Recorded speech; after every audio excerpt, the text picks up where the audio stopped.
Marxist പാർട്ടിയുടെ നേതൃത്വത്തിലിരിക്കുന്ന Marxist പാർട്ടിയുടെ ഇവിടെ ആൾക്കാർ ബിനാമി പേരിൽ ഈ സംഘത്തിൽ സംഗതി വെച്ച് ഉള്ള മുഖവിലേക്കാളും എത്രയോ ഇരട്ടി കാശ് എടുത്തിരിക്കുന്നു. നമുക്കറിയാം.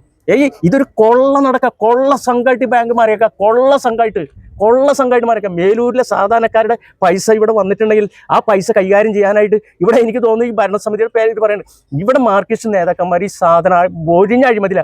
ഒരു കൊടിമരം കുത്തി കഴിഞ്ഞാൽ അതിനും 1 ലക്ഷം രൂപയാണ് സംഭാവനയായിട്ട് പോണത്.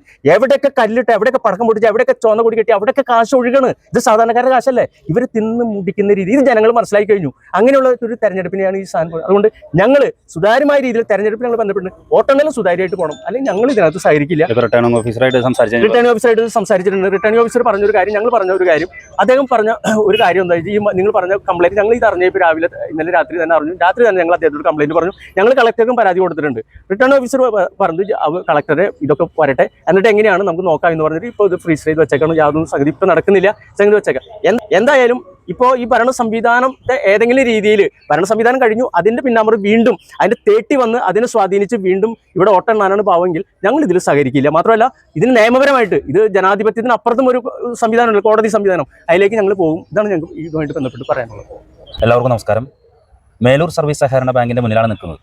ഇപ്പോൾ ഇവിടെ ഒരു ചെറിയ ആശങ്കാജനകമായിട്ടൊരു ചെറിയൊരു സാഹചര്യമുണ്ട്. എന്താ സംഭവം എന്ന് വെച്ചിട്ടുണ്ടെങ്കിൽ ഇന്നലെയാണ് മേലൂർ സർവീസ് സഹകരണ ബാങ്കിൻ്റെ തെരഞ്ഞെടുപ്പ് പൂർത്തിയായത്. ഇനി 11 മണിയോട് കൗണ്ടിംഗ് തുടങ്ങി ഫലപ്രഖ്യാപനം നടത്താനായിരുന്നു തീരുമാനിച്ചിരുന്നത്. പക്ഷേ അതുമായി ബന്ധപ്പെട്ട് വിവിധ ബ്രാഞ്ചുകളിൽ നിന്നെത്തിയ, വിവിധ പോളിംഗ് സ്റ്റേഷനുകളിൽ നിന്നെത്തിയ ബാലറ്റ് പെട്ടികൾ അത് കൗണ്ടിങ്ങിനായിട്ട് കൊണ്ടുപോകുന്നതിനിടയിലാണ് UDF പാനലിൻ്റെ നേതൃത്വം, അതായത് ഇവിടുത്തെ UDF നേതൃത്വം, കോൺഗ്രസ് നേതൃത്വം അത് തടഞ്ഞത്. അവർ പറയുന്നൊരു കാര്യം, ഓൾറെഡി ഇന്നലെ നിയമസഭാ തെരഞ്ഞെടുപ്പുമായി ബന്ധപ്പെട്ട് വിജ്ഞാപനം വന്നു കഴിഞ്ഞു. ഈ വിജ്ഞാപനം വന്നതിന് ശേഷം നടത്തുന്ന ഈ ഫലപ്രഖ്യാപനം 20 ദിവസം കഴിഞ്ഞ് വരുന്ന തെരഞ്ഞെടുപ്പുമായി ബന്ധപ്പെട്ടുള്ള തെരഞ്ഞെടുപ്പിനെ സ്വാധീനിക്കുന്ന തരത്തിലേക്ക് വരാം. അതുകൊണ്ട് തീർച്ചയായിട്ടും ഒരു വിജ്ഞാപനം വന്നു കഴിഞ്ഞാൽ ചില മാനദണ്ഡങ്ങളുണ്ട്. അത് അങ്ങനെ ഒരു സംഭവത്തിൻ്റെ ഇടയിൽ ഇത് റിട്ടേണിംഗ് ഓഫീസർ കൗണ്ടിങ്ങുമായി ബന്ധപ്പെട്ട് മുന്നോട്ട് പോകാനാണ് ഉദ്ദേശിക്കുന്നതെങ്കിൽ തീർച്ചയായിട്ടും ഞങ്ങൾ ഇതിനോട് സഹകരിക്കില്ല. ഞങ്ങൾ ഈ കൗണ്ടിങ്ങുമായി ബന്ധപ്പെട്ട് സഹകരിക്കില്ല എന്നാണ് ഇവിടുത്തെ കോൺഗ്രസ് നേതൃത്വം അറിയിച്ചിട്ടുള്ളത്. ഇപ്പോൾ മുകളിൽ റിട്ടേണിംഗ് ഓഫീസർ ഇതുമായി ബന്ധപ്പെട്ട് ഒരു മീറ്റിംഗ് നടന്നുകൊണ്ടിരിക്കുകയാണ്. മേൽ സംവിധാനങ്ങളിൽ നിന്നും ഒരു അറിയിപ്പ് കിട്ടുന്നതിനനുസരിച്ച് മാത്രമായിരിക്കും മേലൂർ സർവീസ് സഹകരണ ബാങ്കിൻ്റെ തെരഞ്ഞെടുപ്പുമായി ബന്ധപ്പെട്ട കൗണ്ടിംഗ് ആരംഭിക്കുകയുള്ളൂ എന്നാണ് അറിയിച്ചിട്ടുള്ളത്. ഇവിടുത്തെ UDFൻ്റെ പ്രവർത്തകരും LDFൻ്റെ പ്രവർത്തകരും ബാങ്കിൻ്റെ മുന്നിൽ തടിച്ചുകൂടിയിട്ടുണ്ട്. എന്തായിരുന്നാലും കൗണ്ടിംഗ് തുടങ്ങിയിട്ടില്ല എന്നുള്ളതാണ്. ഇപ്പോൾ മീറ്റിംഗ് തുടരുകയാണ്. റിട്ടേണിംഗ് ഓഫീസർ അടക്കമുള്ളവർ മുകളിൽ നിന്ന് അതിൻ്റെ മീറ്റിംഗ് നടന്നുകൊണ്ടിരിക്കുകയാണ്. അർഹതയുള്ള പലർക്കും മെമ്പർഷിപ്പ് കൊടുക്കാതെ ഒരു കാലഘട്ടത്തിലൂടെയാണ് സഹകരണ ബാങ്ക് കടന്നുപോയത്. ആ പ്രധാനപ്പെട്ട പല കാരണങ്ങളുണ്ട്. അതിൽ പ്രധാനപ്പെട്ട കാരണം എന്തെന്ന് പറയുന്നത് ബാങ്കിന് നടക്കുന്ന സ്വജനപക്ഷപാതം, അഴിമതി, കെടുംകാര്യസ്ഥ, അതുപോലെ തന്നെ ബാങ്ക് തകരുന്ന അവസ്ഥയിലാണ്.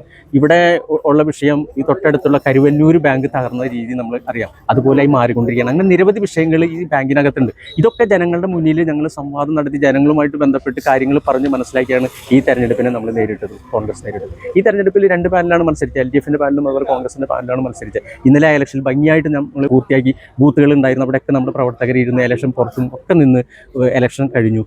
ഇന്ന് വോട്ടെണ്ണലുമായിട്ട് ബന്ധപ്പെട്ട് പോകണം എന്നുള്ളതാണ് അവർ നിർദ്ദേശിക്കുന്നത്. അപ്പോൾ നോക്കാം, ഇന്നലെ 4 മണിക്കാണ് പെരുമാറ്റച്ചട്ടം വരുന്നത്. 4 മണിക്ക് പെരുമാറ്റച്ചട്ടം വരുന്ന സമയം വരെ കേരളത്തിലേക്കുള്ള തെരഞ്ഞെടുപ്പ് നടക്കാൻ പോവുക. ആ പെരുമാറ്റച്ചട്ടം വരെ ഭംഗിയായിട്ട് ഞങ്ങൾ നിന്ന് എല്ലാത്തിലും സഹകരിച്ചിട്ടുണ്ട്. ഇനി ഞങ്ങൾ മനസ്സിലാക്കുന്ന ഒരു കാര്യം, പെരുമാറ്റച്ചട്ടം നിലവിൽ വന്നാൽ ഇതുപോലെയുള്ള ഇപ്പോൾ വോട്ടെടുപ്പ് കഴിഞ്ഞു, എന്ത് ചെയ്യണം?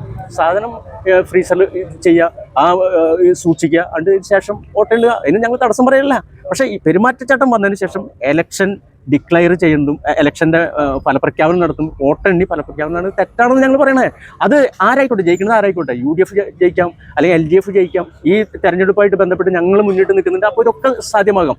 ആരായാലും ഈ ഫലപ്രഖ്യാപനം തെരഞ്ഞെടുപ്പിന് ബാധിക്കും. അതുകൊണ്ടല്ലേ ഇലക്ഷൻ കമ്മീഷൻ പറയുന്നത് ഇങ്ങനെയുള്ള സംഭവങ്ങൾ പിന്നെ ഒന്നിലും ബന്ധപ്പെടാൻ പാടില്ല എന്ന് പറയുന്നത്. അപ്പോൾ അതുകൊണ്ട് ഫലപ്രഖ്യാപനം വോട്ടെണ്ണലും മാറ്റി വെക്കണം എന്ന് പറയുന്നത്. അത് വീണ്ടും ഇലക്ഷൻ നടത്തുന്നത് ഞങ്ങൾ പറയണില്ല. ഇത് തെരഞ്ഞെടുപ്പ് കഴിഞ്ഞതിന് ശേഷം നടത്തണം എന്നാണ് പറയുന്നത്. നോക്കുക, ഇവരെങ്ങനെയെങ്കിലും ഈ സംഘടന നോക്കുക. കഴിഞ്ഞ കാലഘട്ടങ്ങളിലൊക്കെ വോട്ട് ഇവിടെ പോളിംഗ് വളരെ കുറവാണ്. കഴിഞ്ഞ 5 വർഷം മുപ്പാട്ടുണ്ടായിരുന്ന വോട്ടർമാരിൽ നിന്നും വോട്ടർ 3000 വോട്ടർമാർ ഈ തവണ കൂടിയിട്ടുണ്ട്. എന്നിട്ട് കഴിഞ്ഞ പ്രാവശ്യം നിന്നിരുന്ന പോളിങ്ങിനേക്കാളും കുറവാണ് ഇവിടെ പോളിംഗ് നടന്നിരിക്കുന്നത്. അതിനൊരു പ്രധാനപ്പെട്ട കാരണം ഈ ഇലക്ഷനുമായിട്ട് ബന്ധപ്പെട്ട് LDFിൽ നിന്നുണ്ടാകുന്ന കുറേ പ്രശ്നങ്ങൾ അവിടെ ഉണ്ട്. ഞങ്ങൾ ഇതുമായിട്ട് ബന്ധപ്പെട്ട് ഫീൽഡിൽ പോയിട്ടുണ്ടായിരുന്ന ഞങ്ങളുടെ അനുഭവങ്ങൾ LDFുകാർ ഇങ്ങോട്ട് വന്ന് പറയുന്നതാണ്. ഈ ബാങ്കിലെ അഴിമതികൾ, പ്രശ്നങ്ങളൊക്കെ ഞങ്ങൾക്കറിയാം. സ്വർണ്ണം പണയം വെച്ച്, സ്വർണ്ണം അല്ലാത്ത സാധനം മുക്കുകൊണ്ട പണയം വെച്ച് കാശിട്ട് 1-2 പേരല്ല, നിരവധി പേര്, കോടാനുകോടിയാണ് ഈ സാധനം മറ്റിയാണ്.